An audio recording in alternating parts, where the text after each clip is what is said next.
In the world of semiconductors, Nexperia is a quiet giant. Based in the Netherlands, it produces the essential chips that power everything from smartphones to electric vehicles.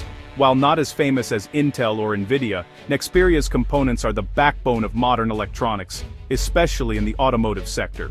Its roots trace back to Philips, but today, Nexperia is owned by China's Wingtech technology, a fact that has thrust it into the heart of a global chip war. This Chinese ownership has made Nexperia a flashpoint for Western concerns over national security and technological dominance. The company's chips are vital for car makers like Volkswagen and Bosch, making any disruption a threat to global supply chains. Nexperia's ambitions to expand, including acquiring Dutch startup Noe, only heightened scrutiny from governments wary of China's tech rise. As tensions escalated, Nexperia found itself caught between commercial growth and geopolitical suspicion. What began as business strategy quickly became an international incident, pulling Nexperia into the global spotlight. The company's fate now symbolizes the collision of commerce, security, and the race for technological supremacy. In this new era, even the most unassuming chipmaker can become a battleground. In September 2025, the Dutch government made a bold move, nationalizing Nexperia, citing fears that its technology could be siphoned to China. Pressured by the US, the Netherlands invoked a Cold War-era law, seizing control and igniting a standoff with Wingtech. European executives, already at odds with their Chinese parent, suddenly found themselves aligned with a government takeover they hadn't wanted. The intervention sent shockwaves through global supply chains and triggered fierce diplomatic backlash. But after just 2 months of chaos and mounting economic fallout, the Dutch government abruptly reversed course. In January 2026, officials announced a suspension of the intervention, claiming it was a gesture of goodwill after concessions from Beijing. The climb-down revealed the immense difficulty of balancing national security with economic realities in a globalized world. The episode exposed just how disruptive such interventions can be, and how costly confrontation with China has become. The Dutch retreat was less a victory than an admission. The price of escalation was simply too high.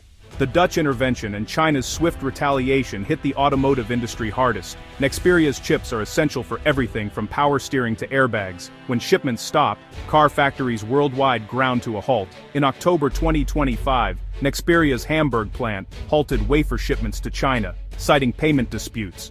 Beijing responded by blocking exports of finished chips. Major automakers like Volkswagen and Honda suddenly faced crippling shortages, with production lines stalling and workers furloughed. A single missing chip, often worth less than $1, could halt the assembly of a $30,000 car. The crisis exposed the fragility of just-in-time supply chains and the risks of relying on a handful of key suppliers. Financial losses mounted, production forecasts were slashed, and the industry was forced to confront its vulnerability. The Nexperia standoff became a wake-up call. In the 21st century, access to semiconductors is as vital as access to oil once was. The world learned that even the smallest chip can bring a trillion-dollar industry to its knees. With factories idling and losses mounting, automakers scrambled for solutions. Turning to competitors like onsemi and STMicroelectronics proved difficult. Chip production is complex, and qualifying new suppliers takes months. The industry's lean manufacturing left no spare capacity, and rivals couldn't fill the gap quickly. Desperate, some car makers devised a workaround buying raw wafers from Nexperia's Hamburg plant, shipping them to China themselves, and contracting Wingtech's Dongguan facility for final packaging. This ad hoc fix was costly, slow, and only feasible for the largest players with deep resources. Smaller companies were left stranded, unable to navigate the logistical maze. The workaround kept some production lines moving, but it was a band-aid on a broken system. The crisis exposed the power imbalance in the industry and the dangers of over-optimized, fragile supply chains. It was a stark reminder. When geopolitics collides with commerce, only the biggest survive. The need for a more resilient supply chain had never been clearer. While governments clashed, Nexperia was torn by its own internal war. European managers and Wingtech's Chinese leadership were locked in a bitter struggle over the company's future. European executives accused Wingtech of mismanagement and prioritizing China over global customers. In October 2025, a Dutch court suspended Wingtech's founder as Nexperia CEO, deepening the rift. The company became paralyzed, with two factions pulling in opposite directions and no unified crisis strategy. The internal feud worsened supply disruptions and highlighted the risks of cross-border corporate marriages gone wrong. Nexperia's saga became a cautionary tale. When corporate cultures clash, everyone loses. China's response to the Dutch seizure was swift and strategic, blocking chip exports from Dongguan and flexing its supply chain muscle. The move sent shockwaves through Europe, especially Germany's auto sector, and exposed rifts within the EU. German car makers pressured the Dutch government, fearing for their own industries. Behind the scenes, frantic diplomacy began. Dutch officials traveled to Beijing seeking a compromise to restart chip flows. The result, a carefully negotiated truce.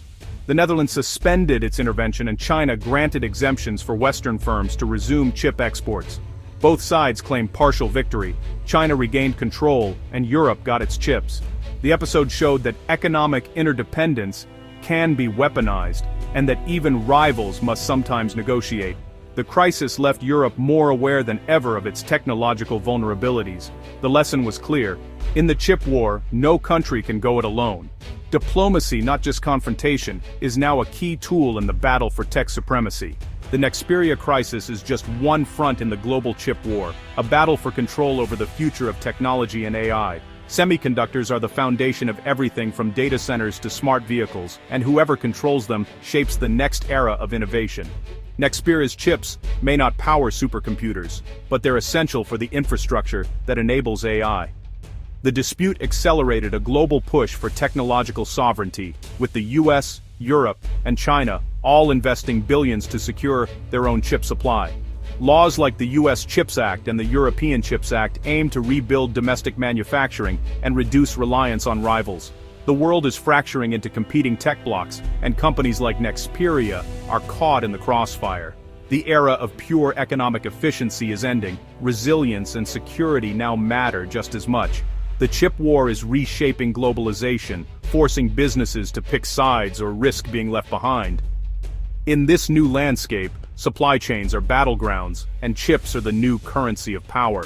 The Dutch government's retreat ended the immediate crisis, but the underlying tensions remain. Nexperia's European arm is now seeking to diversify, planning new packaging operations in Malaysia and the Philippines to reduce dependence on China. Meanwhile, Wingtech is racing to build a China-for-China supply chain, sourcing wafers domestically to avoid future disruptions. The company is effectively splitting in two, one side focused on Europe, the other on China. This dual path reflects a broader trend.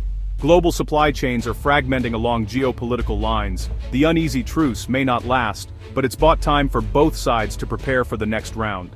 Nexperia's story is a warning. In the battle for tech dominance, companies are now on the front lines. The world is watching to see if this fragile peace can hold, or if another storm is on the horizon.